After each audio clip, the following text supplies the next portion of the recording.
ডালা সাজানো দেখে বুঝতেই পারছো আমরা যাব পুজো দিতে। বেশি দূরে নয়, বাড়ির পাশে যে কালী মন্দিরটা আছে ওখানে যাব। এখানে দুটো ডালা রয়েছে, একটা সোনা মায়ের আর একটা আমাদের। আর এখানে রয়েছে হলুদ আর সিঁদুর। আমরা যেদিন পুজো দিতে গেছিলাম সেদিন অশোক ষষ্ঠী ছিল।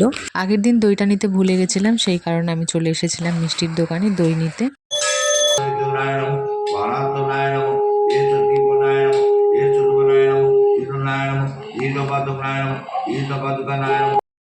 मुखाजी देवता श्री लोकागमी काम पूजा कर्म पूजा मंगलाय नमो पूजा मुखर्जी और दल दोस्ता पूजा मुखर्जी रानी देवा श्री लोकागमी काम पूजा।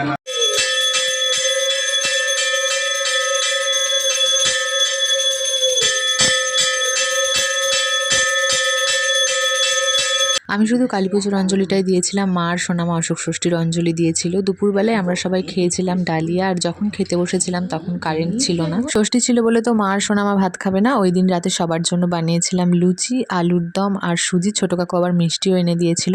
চলো আজকের মতো ব্লগটা এখানে এন্ড করছি, দেখা হচ্ছে কালকের ব্লগে।